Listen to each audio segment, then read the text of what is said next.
সুপ্রিয় শিক্ষার্থী, আসসালামু আলাইকুম। আশা করি তোমরা সকলে ভালো। তোমাদের বিএ এবং বিএসএস পাস শ্রেণীর আজকের ক্লাসটা খুবই গুরুত্বপূর্ণ, কারণ তোমাদের সামনের মাস থেকেই ইনকোর্স পরীক্ষা আরম্ভ হবে। এর পূর্বে আমরা যেহেতু বেশ কয়েকটি ক্লাস ইসলামের ইতিহাস এবং সংস্কৃতি প্রথম পত্রের উপর নিয়েছি, যেহেতু দ্বিতীয় পত্রের এটাই প্রথম ক্লাস, সামনেও পরীক্ষা, এই হিসেবে আমি খুব সংক্ষিপ্ত আকারে তোমরা যেন পরীক্ষার জন্য প্রস্তুতি নিতে পারো, তোমাদের সেই সাজেশন অনুসারেই আজকের ক্লাসটা নিতে যাচ্ছি। তো পরীক্ষায় এবারে আমরা যেহেতু অনলাইনে পরীক্ষা হবে, তাই 2 নম্বরের সংক্ষিপ্ত প্রশ্নের মাধ্যমে পরীক্ষা হবে এবং 15টি প্রশ্ন, প্রতিটি এর মান 2 করে 30, এবং এর ভিত্তিতে আমি আজকে ক্লাসটা সাজিয়েছি বা ওইভাবেই নেব, এটাই ঠিক করলাম। তো সেই হিসেবে আমরা আব্বাসীয় খিলাফতের আমরা জানি উমাইয়াদের যখন অধঃপতন চলে আসে এবং পরবর্তী খলিফারা যখন অযোগ্য হয়ে যায় এবং আব্বাসীয় আন্দোলন শুরু হয়, এবং এর প্রেক্ষিতে 750 খ্রিস্টাব্দে জাবের যুদ্ধের মাধ্যমে দ্বিতীয় মারওয়ানকে পরাজিত এবং নিহত করে উমাইয়া ধ্বংসস্তূপের উপর আব্বাসীয় খিলাফত প্রতিষ্ঠিত হয়। এরপরে দীর্ঘ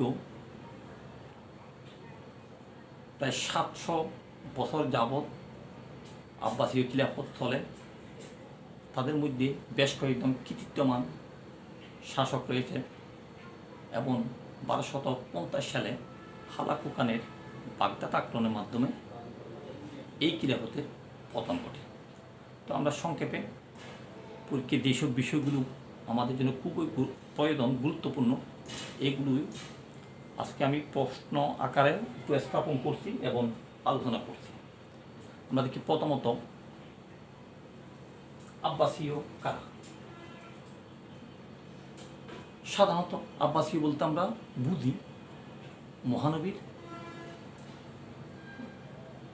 বেশ কয়েকজন চাচা ছিল, তার মধ্যে একজন ছিল আবুল আব্বাস, এবং ইসলামের ইতিহাসে তার বংশধররা উমাইয়া ধ্বংসস্তূপের উপর দাঁড়িয়ে আব্বাসীয় খিলাফত প্রতিষ্ঠা করেন এবং ইতিহাসে এরাই আব্বাসীয় নামে পরিচিত। এরপর দেখছি আব্বাসীদের প্রতিষ্ঠাতা ও প্রকৃত প্রতিষ্ঠাতা কে। এখানে আসলে দুটা কাছাকাছি বিষয়, একটা হলো প্রতিষ্ঠাতা আর একটা হলো প্রকৃত প্রতিষ্ঠাতা। আমরা প্রথমে একটু জেনে নেব এই দুটার পার্থক্যটা কী। প্রতিষ্ঠাতা হলো আব্বাসীয় খিলাফতের আবু জাফর আল মনসুর, যেটা তোমরা প্রায় সময় ভুল করে থাকো। তাহলে আল মনসুর কেন প্রতিষ্ঠাতা? কারণ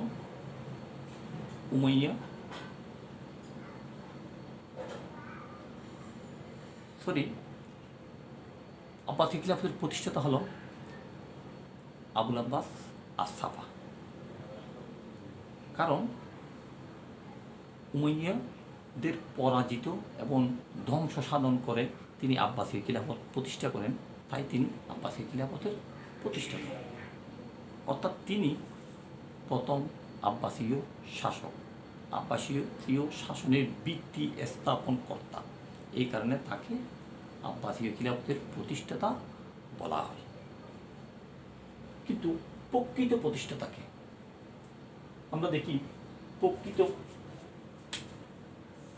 প্রতিষ্ঠাতা কিন্তু আবুল আব্বাস আস-সাফা নয়। প্রকৃত প্রতিষ্ঠাতা হলো আবু জাফর আল মনসুর। তাহলে কেন? আমরা সাধারণত একটা উদাহরণ দিই, একজন মানুষ একটা সন্তান জন্মদান করলেই সে আসলে জন্মদাতা হয়, কিন্তু প্রকৃত বাবা হতে হলে তাকে ব্যাপক দায়িত্ব এবং কর্তব্য পালন করতে হয় যদি তার সন্তানকে সত্যিকার অর্থে মানুষ করতে হয়। একইভাবে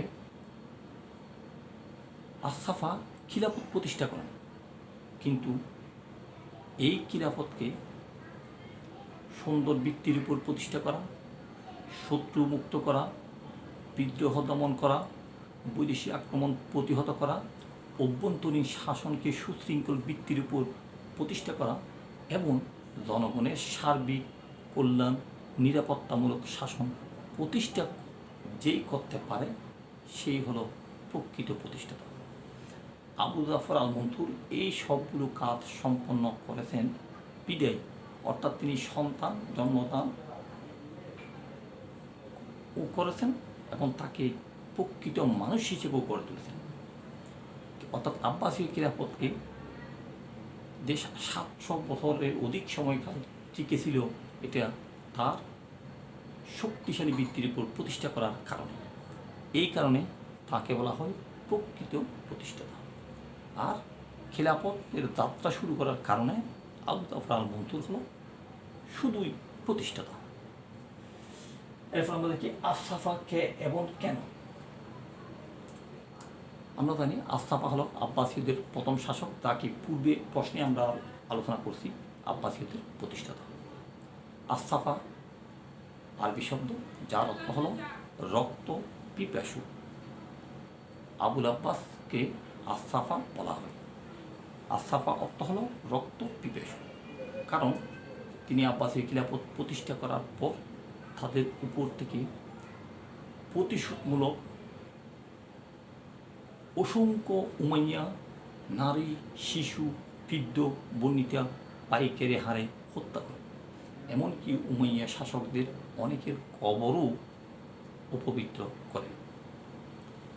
একমাত্র উমর ইবনে আবদুল আজিজ ছাড়া এবং মুয়াবিয়া ছাড়া সকল উমাইয়া খলিফার কবরকেও অপবিত্র করে এবং তার রক্তপাতের কারণে দজলা ফোরাত নদী কয়েক মাইল পর্যন্ত নদীর পানি রক্তে লাল হয়ে যায় এবং এত বেশি তিনি মানুষের রক্ত ক্ষরণ করার কারণে তাকে ইতিহাসে আস-সাফা বা রক্ত পিপাসু হিসেবে আখ্যায়িত করা হয়। এরপর আমরা দেখি হারুন অর রশিদ কেন বিখ্যাত।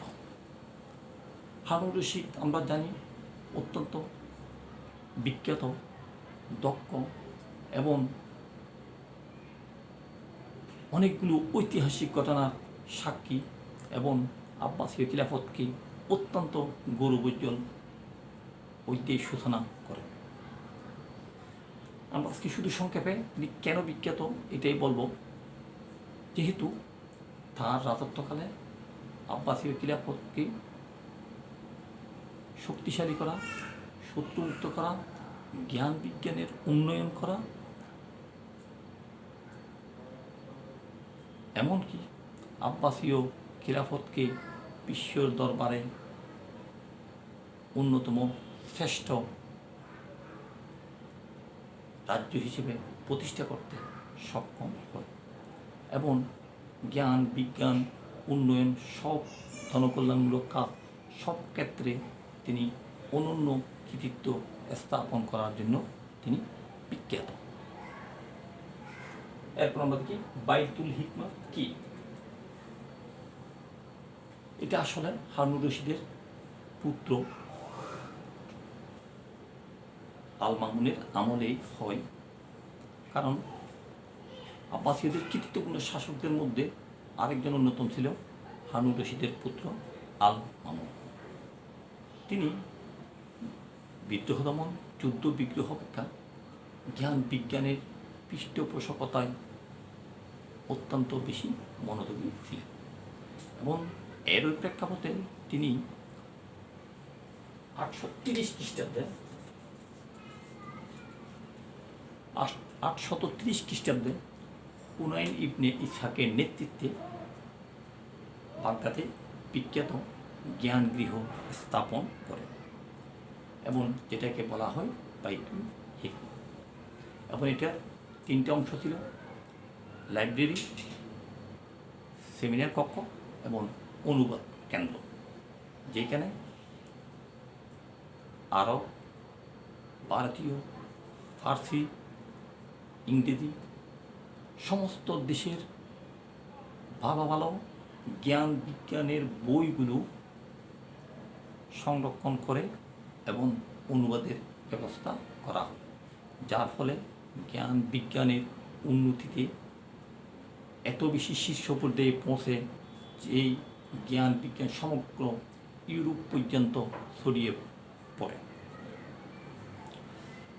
এরপর আমরা দেখি মোতাজিলিয়া কারা। আমরা দেখি আসলে আব্বাসী আমলে মোতাজিলিয়া, আশারিয়া, মুরসিয়া বিভিন্ন সম্প্রদায় সৃষ্টি হয়। তার মধ্যে হযরতে হাসান বসরির একদিন ঘোষণা করেন যে কবিরে গুনাহ করে তওবা না করে মারা যায় সে কাফের হবে। তখন তার এক শিষ্য বললেন সে কাফের হলো, মুসলমানও নয়, এবং এই কথা বলাতে বলে সে হাসান বসরির দল ত্যাগ করে এবং অতঃপর সে নিজে আলাদা মতবাদ সৃষ্টি করে এবং এই তার শিষ্য, তার নাম ছিল ওয়াসিল বিন আতা, এবং এই ওয়াসিল বিন আতা হাসান বসরি থেকে সরে গিয়ে যে মতবাদ প্রচার করেন তাদেরকে বলা হয় মোতাজিলিয়া সম্প্রদায়। এরা ছিল অত্যন্ত যুক্তি এবং তর্কবিদ, ইতিহাসের সর্বাপেক্ষা যুক্তিবাদী সম্প্রদায়, এবং তারা যে কোনো কিছু যুক্তি তর্কের মাধ্যমে প্রমাণিত না হলে তারা এই মতবাদ গ্রহণ করতেন না। যেমন আমরা বলি কোরআন মহান আল্লাহ চিরন্তন, কোরআন চিরন্তন। তারা বলে মহান আল্লাহ চিরন্তন, কোরআন চিরন্তন হলে শিরক হবে, আল্লাহর সম্পর্ক হবে, এটা গ্রহণযোগ্য নয়। এই ধরনের বেশ কিছু মতবাদের তারা অবতারণা করে। যাই হোক, আমরা সংক্ষেপে এটাই বলবো, হাসান বসরির শিষ্য, হাসান বসরির অনুসারী, তার থেকে সরে গিয়ে ওয়াসিল বিন আতা যে মতবাদ প্রচার করেন তারাই মোতাজিলিয়া সম্প্রদায়। এরপর পাকিস্তানের যুগ কোন আমল? আমরা দেখি আব্বাসী খিলাফত হলো আসলে জ্ঞান বিজ্ঞানের যুগ। আল মনসুর যে বৃক্ষ রোপণ করেন হারুন রশিদের আমলে তা অঙ্কুরিত হয়ে আল মামুনের আমলে তা জ্ঞান বিজ্ঞান ফলদায়ক বৃক্ষে পরিণত হয় এবং তার আমলে শুধু বিজ্ঞান, চিকিৎসা এগুলো নয়, কোরআন, হাদিস, ইলম, কিয়াস, ফিকহ সমস্ত শাস্ত্রে জ্ঞান বিজ্ঞানের এক বৈপ্লবিক পরিবর্তন ঘটে এবং এই কারণে আব্বাসীয় খলিফা হারুন রশিদের পুত্র আল মামুনের আমলকে অগাস্টনের বা রেনেসার বা নবজাগরণের যুগ বলা হয়। সবাইকে ধন্যবাদ। তোমরা এই বিষয়গুলো খুব ভালোভাবে একটু অনুসরণ করবা এবং আগামী ক্লাসে সুযোগ পেলে ইসলামী ইতিহাস ও সংস্কৃতির দ্বিতীয় পত্রের আরও কিছু বিষয় নিয়ে আমরা আলোচনা করব। সবাইকে ধন্যবাদ।